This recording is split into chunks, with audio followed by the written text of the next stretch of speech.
Hi, guys. So, welcome back to the Simply Slay Life podcast.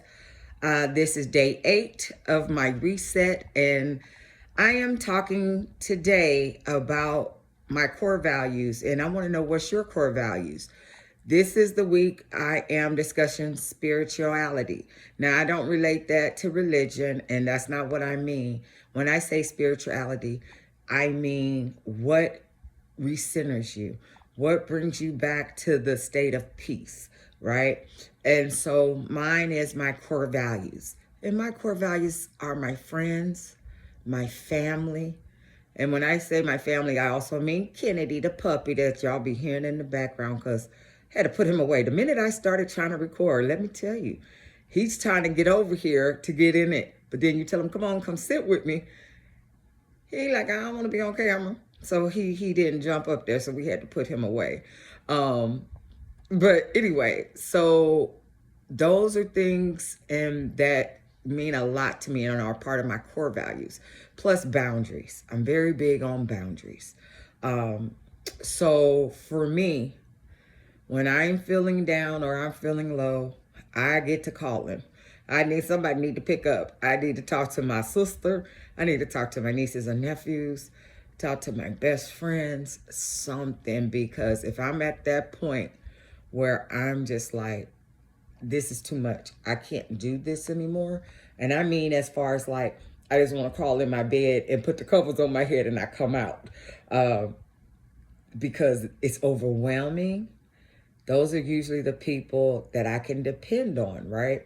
And it could be as simple as my sister say, okay, girl, I'm coming.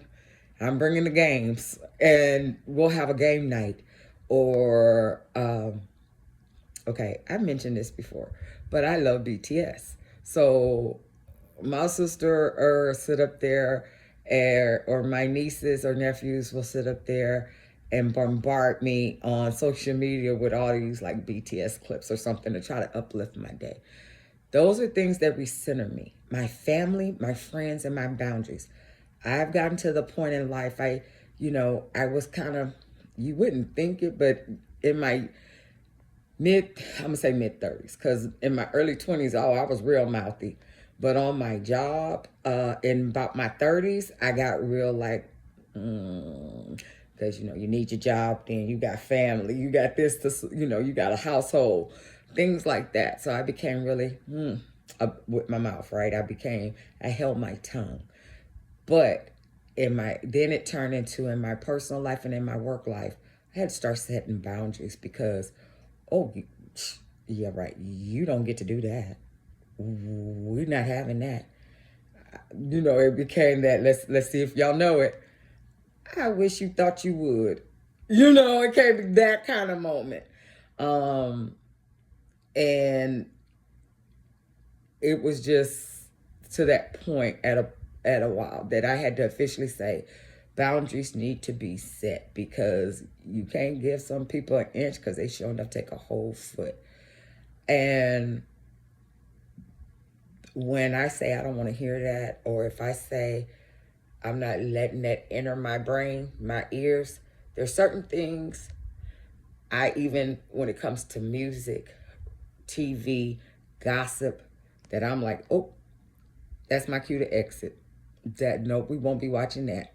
We won't, because I'm not gonna let you mess with me in the way of that starts anxiety. That starts, oh, what if? Oh, if that's and that adds that up. And I am trying to stay in a state of, again, I need to be as peaceful as possible for whatever is going on around me. Because for me to be able to react like I need to react if something happens, I need to be in my right frame of mind, right? So I can't let nobody throw me off my game. And so I set boundaries. I rely on my friends. I rely on my family to pull me through stuff, right? Because I never know when I might have to jump into action and say, okay, on that note, it's time for us to, it's time to get real. So what does that look like to you all? What does your recentering look like? What are your core values? I guess for me, one good time was when I was younger, and I was in a space where I just was not feeling it. I just was not, I could not come out that funk because so much had been happening. So much had been going on. And I remember calling my mother, right? Family. And I remember I must have been like maybe 40, 45, maybe 40, somewhere. I was at least in my 40s. I know that much. And I didn't live in the same city as my mom, right? But we were like 3 hours apart. And I remember calling my mom, and just to the point where the tears just wouldn't stop, right? And I was like, it's too much. It's too much. And I thought I could do it, and it's too much. And my mom was like, are you okay? Are you okay? And I was like, I can't get it together. And, it wasn't to the point of I thought I was going to hurt myself or something. But you know how it just becomes, if anybody, I don't have kids, but I'm saying for the mothers who've had kids, when you get to that point where, oh, this is too much, especially if they're babies. You ain't getting no sleep, you tired, you this, all these things, and everything is still falling on you. That was kind of how I felt like between work. I was also trying to finish up my bachelor's. I had to move to a whole nother city to get a job because I had been unemployed for like almost a year and a half. And the city I moved to was just a miserable city. And I was like, this is too much. This is too much. And, my mama literally, called her brother, my uncle. And next thing I know, at about 11 o'clock that night, my mama and my uncle drove to see me.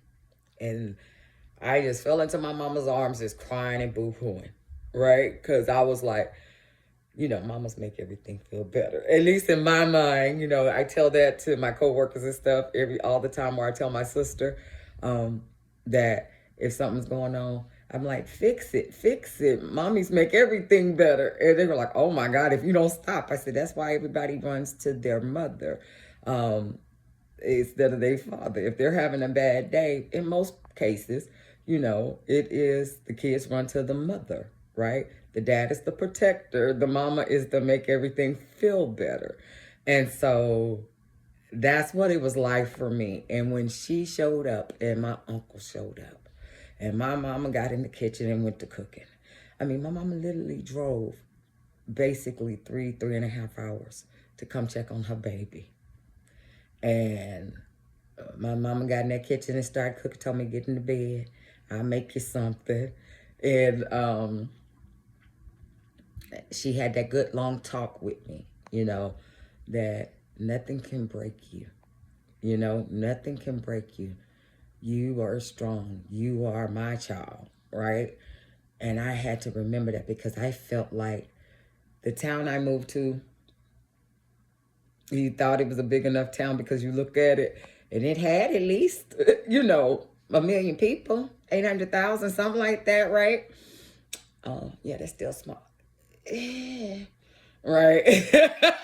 And plus it's a college town. It was a college town too, so you thought, no, that was a horrible.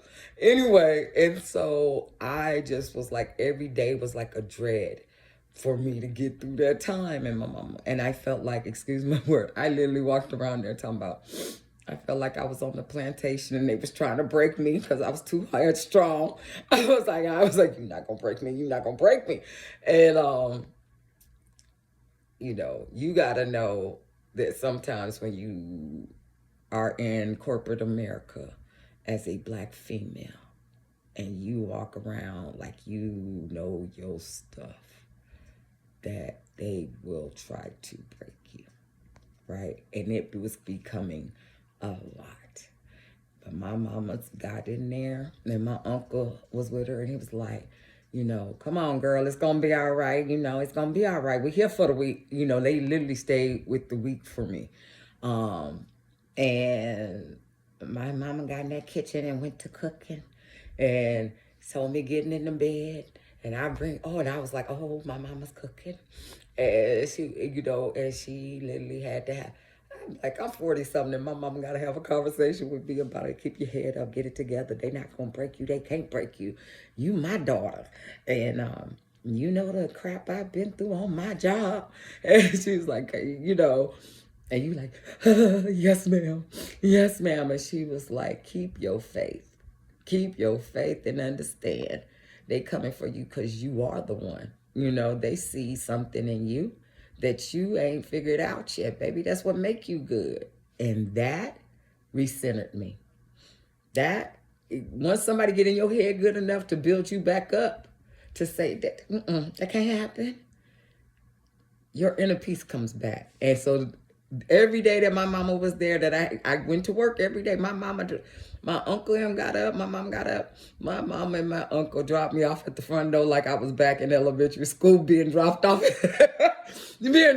Like I wish somebody would. Don't let me have to come in here and talk to this principal or, get in somebody's behind, and every day that they were there that week, they dropped me off and they picked me up. And it was kind of like that version of, now let's see what they gonna do here. But it was just so serious, and that made me feel so good. And after that, and when my mama went home, when she went back home, before she left, she was telling me, hey, I'm just a phone call away. Do not ever let them see you with your head hanging low and look defeated. You could always walk away and come home. And I was like, Mom, I'm 40 something. We're not doing that. And she was like, you can. I'm not holding it against you. You don't let nobody break you, though, right? I'd rather you walk away. And most of the time, my mama be like, don't let nobody mess you up on your good job. But when she saw that look on my face where it was just really a lot, where it was there. It was at that point I was like, either I'm going to break or I'm going to break them. That she was like, hey, they can have this. They can have this. Don't nobody need to do that to you, right? It don't need to ever get to that point. So I want you guys to know, go back and, depend on or count on your friends, your family, whatever sends you to a point where you can say, hold up, I'm okay. This is okay. We're going to have to pivot. I'm going to have to talk this out with somebody. I'm going to have to lean on somebody. That's spirituality. That is not, again, having to be based on religion. It's the things that you lean on that this makes you feel okay here and okay here, right? And so that's what I was talking about today. And I hope that message resonates with somebody.